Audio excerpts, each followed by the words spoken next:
तो कहने का मतलब यह है कि अगर आप पढ़े लिखे व्यक्ति हैं तो आपकी बातों में, आपके तौर तरीकों में ये बातें होनी चाहिए। एक स्लोगन लिखा है मौलाना असरार साहब ने कि आधी रोटी खाएंगे, बच्चों को पढ़ाएंगे। इसका तात्पर्य नहीं है कि आपको भूखे पेट रहना है, लेकिन आप अपने खर्च से, आप 10 चाय पीते हैं दिन भर में, 5 पीजिए, 5 चाय का पैसा बचा करके आप अपने बच्चों के तालीम पर खर्च कीजिए। ये जरूरी है आपके लिए। अगर आप नहीं पढ़ाओगे बच्चों के तो आज जहां बच्चे आपके जाना चाहते हैं, जिस फील्ड में जा रहे हैं, हर जगह फेल हो रहे हैं। इसलिए क्या उनको जानकारी नहीं? अच्छी तालीम दीजिए। और दीनी तालीम के साथ साथ दुनियावी तालीम भी जरूरी है। दीनी तालीम तो आपका अहम रुकन है। बगैर दीनी तालीम के आप अधूरे हैं। आप किसी भी मजहब के हैं, आपको आपके मजहब की जानकारी होनी चाहिए। जिस भी मजहब को आप मानते हैं, आपको आपके मजहब की जानकारी होनी चाहिए, और आपके अपने मजहब के अलावा दूसरे के भी मजहब की जानकारी होनी चाहिए। इसलिए कि आज जो आपको पत्थरबाज बताया जाता है, जो आप पर गोलियां चलवाई जाती हैं, उसकी वजह यह है कि आपको उस चीज की नॉलेज नहीं है। कोई धर्म नहीं सिखाता बगावत करना, कोई धर्म दूसरे धर्म के बारे में गलत नहीं कहता। तमाम धर्म के लोग बैठे, कोई बता दे कि मेरे धर्म में लिखा हुआ है कि फला धर्म के लोगों का आप कत्ल कीजिए। कहां इस्लाम कहता है कि बेगुनाह का कत्ल करिए आप? अरे इस्लाम तो वो है, मजहब है जो कहता है पड़ोसी आपका भूखा है, पड़ोसी आपका भूखा है, अगर आप खाना खा के सो जाते हैं तो आपके ईमान में खोट है। पड़ोसी से मतलब मुराद ये नहीं है आपका कि पड़ोसी आपका मुसलमान है, कि पड़ोसी आपका हिंदू है, कि सिख है, कि ईसाई है। और हिंदू धर्म में कल मैं अभी एक मोबाइल में देख रहा था कि एक आदमी था कि आप भगवान के कैसे मिल जाते हैं। उसका यह था कि वो बच्चा था, वो भगवान से प्रार्थना किया कि भगवान मुझे चप्पल मिल जाए, मुझे एक चप्पल मिल जाए, मेरे पैर में चप्पल नहीं है। और वो कुछ बेच रहा था, छोटी चीजें। एक व्यक्ति आया, उसने देखा इसको कि ये बच्चा, इतना छोटा बच्चा, और व्यापार कर रहा है और नंगे पांव टहल रहा है, धूप में इसके पांव चल रहे हैं। वो जाकर के उसको ला करके चप्पल दे दिया। वो बच्चा उससे पूछता है कि क्या आप भगवान हैं? न उसने कहा नहीं, मैं भगवान तो नहीं हूं। कहा फिर भगवान नहीं तो आप भगवान के अच्छे दोस्त तो हैं। कहा क्यों? कहा कल ही मैं भगवान से मांगा था कि आप चप्पल मुझको दे दीजिए, और आज आपने दे दिया, इसका मतलब आप भगवान के दोस्त हैं। तो वो आदमी सोचा कि भगवान का दोस्त बनना तो इतना आसान है। जो सनातन धर्म आपको यह सिखाता हो कि एक बच्चे के पांव में चप्पल नहीं, आप चप्पल दे दीजिए, आप भगवान की बराबरी या भगवान के दोस्त बनने के वो लायक बन जाते हैं, क्या वो धर्म किसी धर्म विशेष पर गोलियां चलवाने की बात बता सकता है क्या?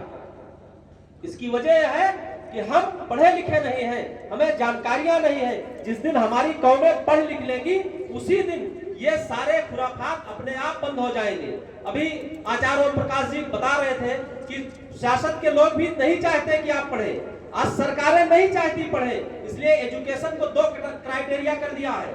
आप बताइए, एक प्राइवेट सेक्टर हो गया है और एक सरकारी हो गया है। आप बताइए, क्या आज के जमाने में कोई व्यक्ति अपने बच्चे को सरकारी स्कूल में पढ़ाना चाहता है? नहीं। क्यों? क्योंकि सरकारी स्कूल में पढ़ने का कोई नज़्म नहीं रह गया है। आप प्राइमरी में आप भेजिए, प्राइमरी के टीचरों से वो तमाम काम लेते हैं, वोटर लिस्ट बनवाएंगे, वो इलेक्शन में उनकी ड्यूटी लगवाएंगे और तमाम काम उनसे करवाएंगे, लेकिन बच्चों को पढ़ाने के लिए उनको कोई ट्रेनिंग नहीं देते। वहां बच्चे आपके जाएंगे, मिड डे मील का खाना खाएंगे और चले आएंगे। आज एक अच्छा जो तबका है, जो पढ़ा लिखा तबका है या जो पूंजीपति तबका है, वो अपने बच्चों को प्राइवेट स्कूल में पढ़ाना चाहता है। हम आप कहां पढ़ाएंगे अपने बच्चों को? जिसके पास पैसे नहीं है, उनके बच्चे नहीं पढ़ सकते। इसलिए ये सरकारें भी आपको 2 फाड़ में बांटना चाहती, वो नहीं चाहती कि आप पढ़िए। अगर ये अक्सरियत में लोग पढ़ लेंगे तो इनकी बातों में, बहकावे में नहीं आएंगे। ये मंदिर में जाकर के मस्जिद की वो नहीं ढूंढेंगे, ना तो मस्जिद के नीचे जाकर के ये किसी शिवलिंग को ढूंढेंगे। फिर अपने शिक्षा की बात करेंगे, अपने रोजगार की बात करेंगे, अपने आने वाले नस्लों की बात करेंगे। इसलिए ये सोसाइटी आपको ये अहद करती है इस बात पर चलने के लिए कि आप अपने बच्चों को पढ़ाइए। आप जब तक अपने बच्चों को नहीं पढ़ाते तब तक आप एक कंप्लीट इंसान नहीं है। और तालीमी बेदारी बच्चों के लिए नहीं है, तालीमी बेदारी आपके लिए भी है। जब तक आप अपने बच्चों को समय नहीं देंगे, आप अपने बच्चों के लिए वक्त नहीं निकालेंगे तब तक आपके बच्चे नहीं पढ़ पाते। हमको फिक्र नहीं होती मेरे बच्चे कहां जा रहे हैं, स्कूल लेकर के बच्चा बैग जा रहा है या स्कूल रख करके कहीं घूमने जा रहा है, सिनेमा हॉल में जा रहा है, मैं देखने नहीं जाता हूं। इस बात का हमें और आपको भी केयर करना पड़ेगा अपने बच्चों के लिए। जब तक आप अपने बच्चों का केयर नहीं करेंगे, आप तालीमी बेदारी की बात करते रहे नहीं हो सकता। दूसरा है कि जैसे गवर्नमेंट आपके बच्चों को नहीं पढ़ाना चाहती है, वो मिड डे मील का भोजन खिलाना चाहती है, वो एजुकेशन पे काम नहीं करना चाहती, इसलिए कि आप पढ़ लिख लोगे तो उनकी जगह आप पा जाओगे। और जो गड़बड़ लोग जहां भी है उसमें कमी उनकी कम मेरी ज्यादा, इसलिए कि अच्छी लोग वहां नहीं आना चाहते। मैं तो कहता हूं सियासत में भी अच्छे लोगों को आना चाहिए। जब आप अच्छे लोगों के लिए जगह खाली कर दोगे, अच्छी जगह खाली करोगे, आप वहां नहीं जाओगे तो गड़बड़ लोग आएंगे, गड़बड़ी पैदा होगी। इसलिए जरूरी है आपके लिए पढ़ाना। और आज आप अपने खर्चे से कुछ कम कर लीजिए। आप चाय समोसा 5 ही खाते हैं, 1 खाइए। आप जो ईद पर 5 जोड़े कपड़े बनवाते हैं, कम बनवाइए। जो आप मेले में दीपावली पे 5 कपड़े बनवाते हैं, मत बनवाइए, 2 कपड़े बनवाइए। अपने बच्चों को पढ़ाइए, अच्छी तालीम दीजिए। आपने क्या कभी देखा है कि जितने दंगे फसाद होते हैं उसमें कभी अच्छी तालीम वाले लोग जाते हैं क्या? कभी इंजीनियर, डॉक्टर या बड़े नेताओं के बच्चे जाते हैं क्या?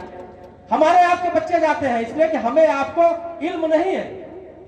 हमें आपको कुछ इस टाइप के मजहबी रहनुमा और सियासतदानों ने अपनी दुकान चलाने के लिए लड़ाने का काम किया, इसलिए वो भी चाहते हैं कि आप अच्छी शिक्षा हासिल न करें।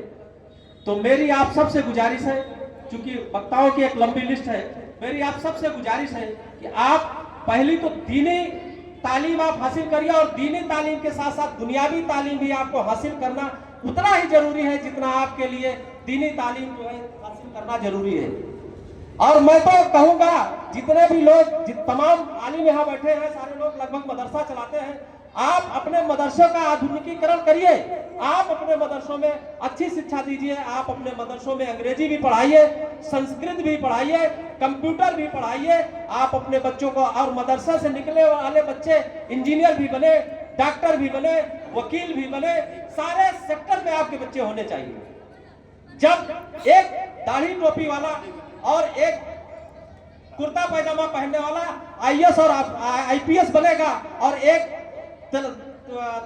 तिलक लगाने वाला और भगवा पहनने वाला दोनों एक साथ बैठ करके एक मंच पर आएंगे, जैसे आज आप देख रहे हैं, एक तरफ हेमंत नंदन ओझा जी हैं, दूसरी तरफ आचार्य ओम प्रकाश जी हैं, और दूसरी तरफ अशरफ जिलानी साहब हैं। ये लोग जब एक मंच पे बैठेंगे तो जो खुराफातें हो रही हैं ये सब बंद हो जाएंगी। और इसका आगाज प्रतापगढ़ से शुरू हो गया है। अब इस खिदमत खल्क ट्रस्ट के तहत और तालीमी बेदारी के तहत ये तमाम जलसे होंगे, और इस टाइप के लोग जो है वो आगे आएंगे, इसलिए कि खुराफातियों को जगह नहीं देनी है, इनको सबको बगल करना है, और हमको एक अच्छे राष्ट्र की निर्माण करना है, एक अच्छे भारत की निर्माण का करना है। इसलिए कि हमारे आबा अजदाद जिन्होंने अपनी कुर्बानियां दी हैं, जिन्होंने अपने जान न्यौछावर किए हैं, उनको रूह को भी सुकून पहुंचे। इसलिए कि आज हालात बहुत खराब है। अगर आप नहीं पढ़ेंगे, नहीं आगे बढ़ेंगे, नहीं काम करेंगे, तो ये आने वाला कल जो है, आने वाला हिंदुस्तान बहुत ही खराब दशा में जा रहा है। इसलिए आपको, हमें सबको इस पर गौर और फिक्र करने की जरूरत है। और फिर एक बार मैं कहूंगा कि अपने बच्चों को पढ़ाइए, हर हाल में पढ़ाइए और अच्छी तालीम दीजिए। और पढ़ने की कोई उम्र नहीं होती, इल्म की कोई उम्र नहीं होती है। हमें आपको भी अच्छे लोगों के बीच में बैठना चाहिए और अच्छी इल्म सीखना चाहिए। इन्हीं सब बातों के साथ हम अपनी बात को खत्म करते हैं। व आखिर दावाना अनिल हम्दुलिल्लाहि रब्बिल आलमीन। माशाअल्लाह।